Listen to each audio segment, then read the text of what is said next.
Hey everyone, welcome back to the channel. Today we're diving into a head-to-head in-depth comparison of two digital amp titans, the Kemper Profiler Stage and the Neural DSP Quad Cortex. Whether you're considering a switch or looking to buy your first unit, we'll be comparing everything from sound quality to quality of life features and ease of use and future-proofing. Let's go.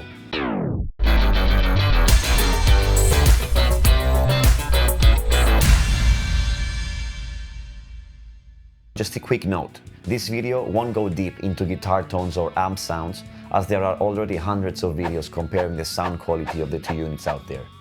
As I'm a proud owner of both of these units and use them extensively both live and for home recordings, instead I can offer some insight on the real-world, practical aspects of these units, the things you only discover once you start setting them up, gigging with them and relying on them night after night, and hopefully I can help you make the right decision if you're thinking of buying one of these. So let's start comparing.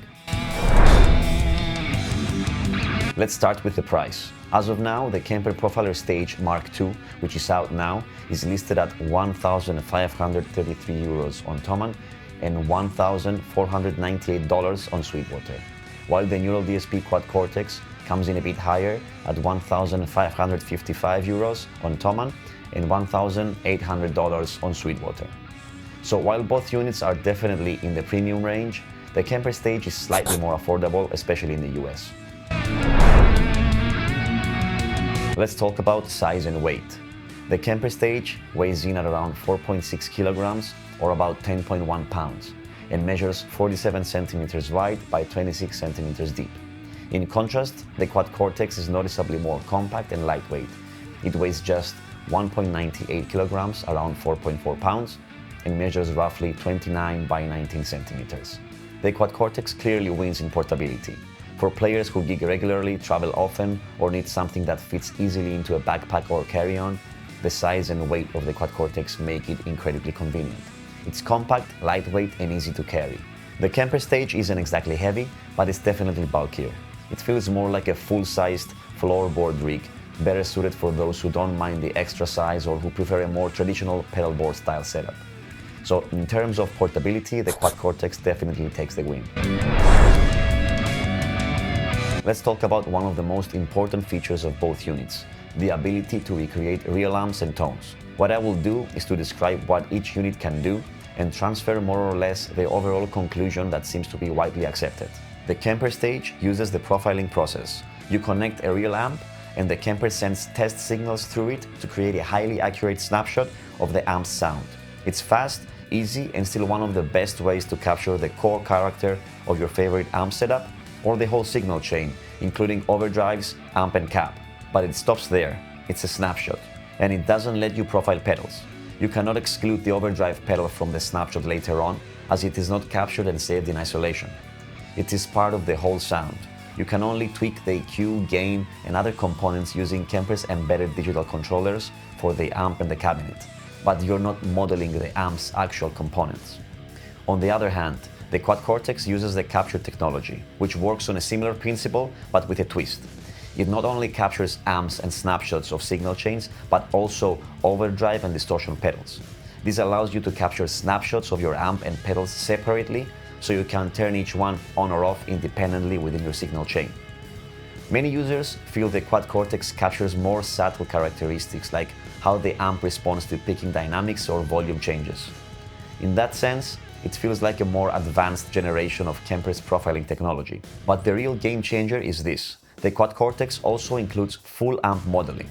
Neural DSP gives you a growing library of modeled amps and effects, designed from the ground up, not captured. So you get both worlds, accurate tone snapshots and deeply editable digital models. This is a big advantage of the Quad Cortex over Kemper. This gives you a lot more flexibility, especially when it comes to tone shaping. With profiling or capturing alone, you're often at the mercy of how well the original amp was profiled. Some profiles or captures just aren't that great, and it can take a while to sift through and find one that really works. Having the modeling option means you're not limited to what others have captured. You can build tones from the ground up with consistent quality and full control. While it's always possible to digitally tweak a captured snapshot, adjusting EQ, gain, or other parameters, the more you tweak, the further you move away from the original tone of the amp or pedal you capture. These adjustments introduce characteristics from the model's internal processing, which can add frequencies or behaviors not present in the original circuit. So while tweaking offers flexibility, have in mind that the most authentic representation of any captured gear comes straight from the untouched capture. All in all, if you're after simplicity and proven reliability, the Kemper's profiling still holds up extremely well. But if you want the flexibility of both capturing and full-on modeling, plus the ability to capture pedals, the Quad Cortex clearly has the technological edge. The Quad Cortex comes with 8 foot switches labeled A to H. These are used to control presets, scenes and stomps. You also get 2 dedicated buttons for bank up and bank down, plus a tap tempo switch that doubles as a tuner when you hold it down. The foot switches are spaced about 6.5 centimeters apart horizontally. Pressing the tap tempo and bank down buttons together lets you switch modes. Each foot switch has an LED above it that lights up when it's active. But it's worth noting, none of the printed labels like the letters A to H are backlit. You've also got an analog master volume knob, the power button and the touchscreen all located on the top panel. The Kemper Stage has 2 main rows of foot switches with 6 switches on each row. On the bottom row, you'll find 5 preset switches labeled 1 to 5 and a tap delay switch at the end. The top row includes the bank up and down switches, along with 4 switches for controlling stomps and effects. The switches are spaced about 8 centimeters apart horizontally. Up in the top right corner, there are dedicated buttons for the looper and the tuner. These are buttons to switch between browser, performance and profiler modes. You've also got the power button, navigation buttons and knobs for controlling the screen, dedicated digital knobs for gain and master volume, and a clear analog view of the full signal chain from input to output. It's worth noting that all the numbers, arrows, letters and switches light up. Kemper's build offers a wider spacing between the buttons and reduces the risk of accidentally hitting the wrong one, even when stepping quickly or without much attention. It's only happened to me a few times, and it's not something I worry about during a performance. As a result, using the Kemper Stage feels more relaxed and forgiving. With the Quad Cortex, the tighter spacing between buttons used to cause me to misclick at least once or twice per gig, especially in the beginning. While I've gotten more used to it over time and it happens less now, I still find myself being extra cautious. I even avoid wearing thick shoes to help reduce the risk. So Kemper Stage takes this one. When it comes to visibility, I think the Quad Cortex has a bit of a design flaw. The indicator lights are not ideally positioned. If you're standing directly in front of the unit and take a few steps back, like you often would on stage, the lights can actually get hidden behind the switches. To see them clearly, you'd need to be off to the side, which isn't always practical during a live performance. Also, the labels, like the letters A to H and other text of the unit, aren't backlit. So in a dark environment, which is common on stage, they're really hard to see. That makes it more difficult to know exactly where everything is at a glance. In contrast, the Kemper Stage gets it right. All the labels, numbers and switches are fully backlit, making everything easy to spot, even in low light. This makes a huge difference in live situations where quick navigation is key. So in terms of visibility and stage usability, Kemper definitely takes the win here. Let's talk about the user interface, starting with the Quad Cortex. The touchscreen on the Quad Cortex is intuitive, responsive, and large enough to clearly see what you're doing, both while navigating and for visibility in gig view. It works a lot like a smartphone. Let me give you a quick overview of the core touchscreen functions. To build your signal chain, just tap anywhere on the chain, then choose your desired amp, cab, stomp, or effect from the scroll menu, then tap again to select it, and tap again to edit its settings.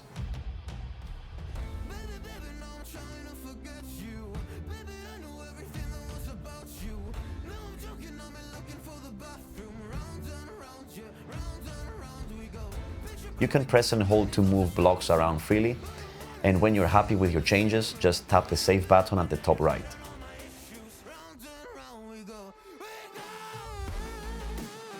One really cool feature is that all the foot switches also function as rotary knobs you can tweak parameters with, so you're not limited to the touchscreen. To switch between banks and presets, just tap on the current preset name to bring up the directory. Banks are clearly numbered, and each one holds 8 presets. On the left-hand side, you can find the drop-down menu for presets, captures and IRs, favorites and compatible plugin presets with the cloud folders and also your custom-made folders. For system settings and general options, just tap the three-dot menu in the top right corner. The Kemper Stage, in contrast, doesn't have a touchscreen, but it still has a solid and well-thought-out interface. These are the dedicated buttons for the signal chain, and as you see, you have a set number of 4 stomps before the amp and cabinet, and another 4 stomps after. So you press for a beat the button of your choice until it blinks, and then you make your selection with the rotary knobs. Everything is controlled using these knobs and buttons. For further tweaks, you use the dedicated gain knob and the rig and page buttons with these knobs. For general settings, press the system button and navigate the same way with the page buttons and knobs. The Quad Cortex touchscreen is modern, fast and intuitive, especially for players used to smartphones or tablets. Building and editing signal chains is quick, visual and easy to learn. The dual use of switches as knobs adds even more flexibility. The Kemper Stage, while very functional and reliable, doesn't quite match the ease and speed of a touchscreen-based UI. It requires a bit more time and familiarity, especially when making deeper edits. So for handling and user experience, Quad Cortex wins this one. The Quad Cortex has 3 modes to choose from that determine how the foot switches behave: preset mode, scene mode and the stomp mode. To change between the modes, you press the tuner and back down button simultaneously. Each one is designed to give you a different kind of control depending on how you play and the demands of the gig you're playing. In the preset mode, each foot switch is assigned to a different preset within your current bank. You can quickly switch between full rigs, each with their own amp, camp and different chain. It's perfect for when you want completely different sounds at the tap of a switch. When switching between presets, there's always a short cutoff to the sound until the next preset loads. Next, you have scene mode. Here, all the foot switches still refer to the same preset, but each one triggers a different version of that preset, a scene. A scene is like a snapshot of your rig with certain effects turned on or off, or specific parameter settings. So for example, you could have scene A as a clean tone, scene B as the same rig but with more gain on the amp and with delay engaged, and scene C with a different amp or cap or added reverb and solo boost, all within the same preset. It is possible to add multiple amps, cabs and pedals within the same preset due to the QC's large CPU power. Finally, there's stomp mode. In this mode, each foot switch is assigned to control a specific effect block or multiple blocks, just like a traditional pedal board. So you can toggle individual effects like distortion, delay, chorus or reverb on or off in real time, exactly the way you would with physical stomp boxes. You can also combine any 2 modes with the hybrid mode. For example, having one row in stomp mode and the other in scene mode, giving you a really flexible setup that can match any playing style or gig situation. That said, while having these 3 modes is great for variety, it can be a bit confusing or tricky to switch between them during the gig, especially if you're trying to go find that other preset which is 2 banks away while you're in scene mode, for example. The process isn't always immediate or intuitive, so you need to plan your layout carefully ahead of time and stick to it during live shows. On the Kemper Stage, there is no need to switch between modes. It's designed to run in a single performance mode. You have dedicated bank up and bank down switches and 5 preset buttons per bank. Each preset button can be pressed twice to activate Morph, which is essentially Kemper's version of a scene, allowing you to toggle between 2 variations of the same preset. So effectively, you get 5 presets per bank, each with 2 morph states. On top of that, you have 4 stomp switches to turn individual effects on or off within any preset, giving you plenty of flexibility, all within a single consistent interface. Now, the Quad Cortex offers a similar setup if you configure it manually. To match Kemper's layout, you would use hybrid mode, assigning the bottom row of foot switches for presets and the top row for stomps. You can then use the bank up, bank down buttons to move between banks. The key difference here is that on the Quad Cortex, the layout gives you 4 presets and 4 stomps per bank, compared to 5 presets and 4 stomps on the Kemper. To compare which one works best and for what, let's take real-world situations and go step by step with the live handling of the Quad Cortex and the Kemper Stage. Imagine you're playing a gig where the setlist requires multiple presets across different banks, and within some presets, you're also using scenes. It's a lot of switching, definitely not your basic 3-patch set. Let's start with the Quad Cortex. Let's say you're currently in bank 1 on preset B in scene mode, and you need to switch to bank 2 preset A scene F. Here's what that would look like step by step. First, you press the two foot switches together to exit the scene mode and enter the preset mode, and hope it doesn't switch to stomp mode first, or you'll need to press again. Then, press bank up to get to bank 2. Now here's the catch. Once you change banks, the names of the presets A to H don't show up, so you have to remember the exact preset you need to go to. Neural DSP. If I may make a suggestion, please consider adding a screen in Gig View that displays the names of all the presets when you press bank up or bank down in preset mode. It would make navigating banks much easier, especially during a live performance. Even better, if that screen could briefly blink or highlight to indicate you're in selection mode, it would give clear visual feedback and help prevent any second guessing on stage. Back to the scenario. Press the switch for preset A twice. Once to show the name and again to load it. Once the new preset starts loading, you have a short signal drop until the new preset loads. This also cuts off the spillover, so spillover in Quad Cortex is only available over scenes and not over presets. This doesn't happen on the Kemper stage, where spillover works seamlessly over everything. Press two switches again to get back into scene mode, again hoping you land on the right mode on the first try. Finally, press the switch for scene F. So that's at least 6 button and double button presses, plus some guesswork and memory just to get where you need to go. It might not happen in every song, but every once per show, this kind of multi-step process can be distracting and potentially risky on stage. Now let's look at the Kemper stage in the same scenario.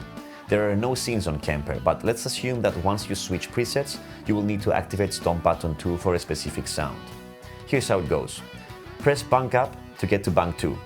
All the preset names are immediately visible on the screen, so you don't need to memorize their positions. Press the foot switch for preset 1, then simply press Stomp button 2. That's it. 3 quick, straightforward presses with everything clearly visible and no mode switching or guesswork and memory involved. Now let's compare a more typical live setup. Just 3 core sounds: clean, crunch, and lead. On the Quad Cortex, you would likely use scene mode with all 3 sounds assigned to scenes A, B, and C.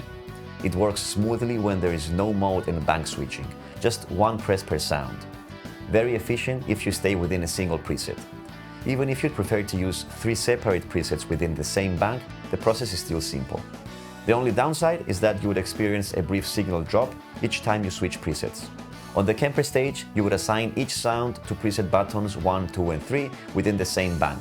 You can even use morphing for solo boosts or variations without leaving the preset. In this simpler setup, both units handle the job well. When it comes to live handling under pressure, the Kemper stage clearly wins, unless we're talking about your typical 3-patch gig, with no mode and bank switching involved. While the Quad Cortex offers great flexibility with the 3 modes, that flexibility comes at a cost of added complexity. Switching between modes and navigating banks mid-song is not only slower but also less intuitive, especially if you haven't memorized your layout. The Kemper stage, on the other hand, is designed for simplicity and speed. Everything is visible, clearly labeled, and you never need to worry about guessing which mode you're in. So, if your live set demands frequent and precise switching, Kemper is the more reliable and gig-friendly choice. If not, then both units do the job adequately. Overall, I'm giving Kemper the checkmark because it can handle both scenarios. Let's talk about signal chain flexibility and routing options. First of all, there are 2 instrument inputs on the Quad Cortex, and the signal chain is completely open and modular. You can place up to 32 blocks anywhere as long as the CPU power still holds up, create dual amp setups, run parallel effect paths, split signal chains left and right, and route different outputs to different destinations. For example, you might want to send a signal without the cap lock to the return of an amp to have a cabinet for monitoring, and also the signal with the cap lock to front of the house. Or something that happened to me recently was I had a gig where I needed to use both electric and acoustic guitars.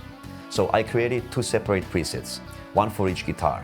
I set the electric guitar preset to use input 1 and the acoustic preset to use input 2. Then I simply plugged the electric guitar into input 1 and the acoustic into input 2. Whenever I needed to switch between them during the set, I just changed the preset and grabbed the other guitar. It was seamless and made the whole process incredibly smooth on stage. The Kemper stage, on the other hand, uses a single instrument input with a fixed structure of 8 effect slots, 4 before the amp and 4 after.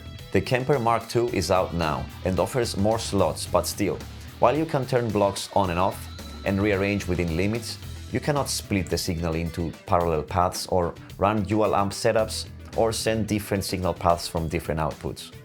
Routing options are more basic. You do have the option to send the DI signal or reamp through specific outputs, but it's not as flexible or visual as what you get on the Quad Cortex. When it comes to building complex rigs and custom routing scenarios, the Quad Cortex offers far more flexibility. The Kemper keeps things streamlined and practical, but if your setup demands advanced signal routing and multiple paths, the Quad Cortex gives you the tools to make that happen with ease. On the Quad Cortex, the master volume is controlled by a physical analog knob. While this feels nice and responsive, there's a small drawback. Sometimes the knob can accidentally move while packing or unpacking the unit.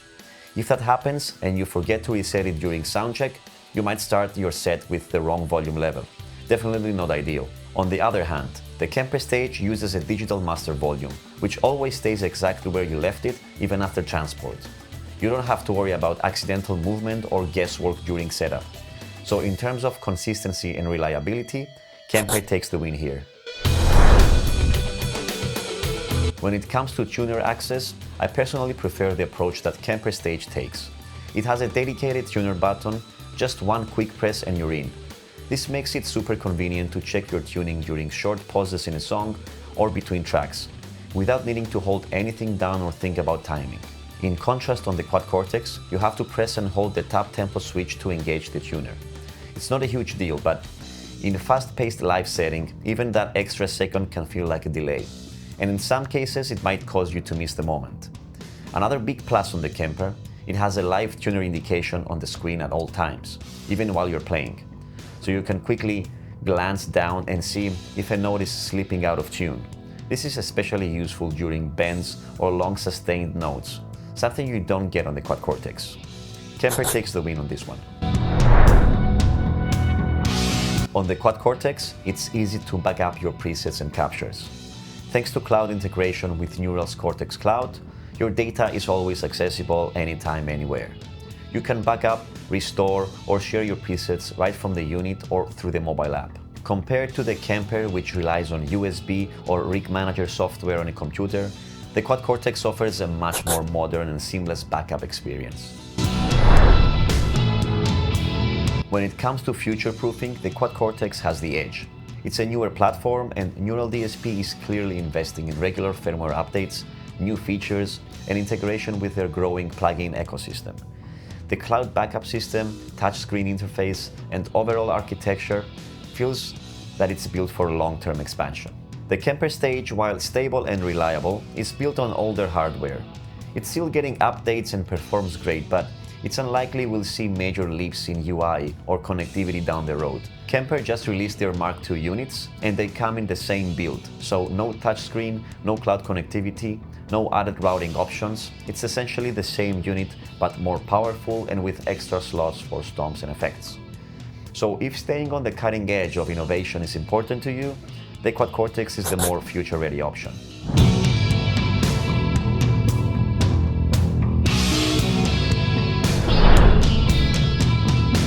So after spending a lot of time with both units, playing live with my band -1, doing from corporate private shows to stadium and arena gigs, to tribute shows of bands, playing mostly covers but also originals, I actually decided to keep them both. I use the Kemper Stage for gigs that involve heavy switching, where I need quick access to multiple presets, stomps and morphs without thinking too much. Its layout and ease of use in those situations just can't be beat. These shows usually are the corporate private shows where we play a huge variety of hits from all eras and genres, where many of the songs have a very specific sound and require their own presets, so I have multiple presets lying in multiple banks, and I am ready to go from bank 10 to bank 1 if need be. On the other hand, I bring the Quad Cortex to shows that are less demanding in terms of switching, when I know I can stick to just a few presets or scenes, and especially when I don't need to switch between modes and banks. These lighter shows are usually tribute gigs, performances with original material, or shorter sets that last around an hour, so naturally they involve far less switching overall. In those situations, the Quad Cortex is the perfect choice. If I didn't have to do switch-heavy gigs, I honestly wouldn't need the Kemper Stage. I'd be perfectly happy using only the Quad Cortex. It's compact, lightweight, powerful, and great for frequent gigging. I can live with the lack of spillover between presets, the brief signal dropout during preset changes, the analog master volume knob, needing to hold down a button to access the tuner, and even the limited visibility on dark stages. Those are compromises I'm willing to make for such a portable unit. But when it comes to heavy switching between live sets, that's where the Quad Cortex falls short. For me, it's a deal breaker, so I'll be holding on to the Kemper Stage for those demanding shows. At the end of the day, there is no definite right or wrong choice between the Kemper Stage and the Quad Cortex, as both are pro-level units, and it's not really about which one is better overall. It all comes down to what you need the unit for. The Kemper Stage is built for live performance. It's rock solid when it comes to fast and accurate switching, excellent on-stage visibility, dedicated buttons, and smooth preset changes with no audio dropouts. It's a reliable performance-focused rig that lets you focus on playing without second-guessing anything. The Quad Cortex brings a more modern studio-ready approach. It's compact, incredibly powerful, and gives you access to both capture and true modeling, something Kemper doesn't offer. With its touchscreen interface, cloud-based backup, and advanced routing, it's perfect for players who want versatility, cutting-edge tech, and don't need to do a ton of switching mid-song during live gigs. For me, the solution was to keep both. I use the Kemper Stage for shows that require heavy switching and preset management, and the Quad Cortex for gigs with simpler set lists or when I want more creative routing and modeling options, or in my home studio. So to help you choose, ask yourself, what kind of player are you and how do you like to play, and what kind of gigs or sessions do you usually do? Once you answer that, the decision becomes much clearer. And that wraps up this deep dive comparison between the Kemper Profiler Stage and the Neural DSP Quad Cortex. I hope my insight was helpful and made your decision a little easier. Also, I'd really love to hear your thoughts on all of this. What do you agree or disagree with? Which unit do you prefer and why? Are you using one of them live, in the studio, or both? Let's get a conversation going on in the comments below. It would be amazing if I came across comments with workarounds that I haven't thought of, so don't hesitate to throw suggestions or opinions. They are all welcome. If you found this video useful, please give it a like and subscribe to my channel. Thanks for watching, my name is HarryDime, and I'll see you in the next one.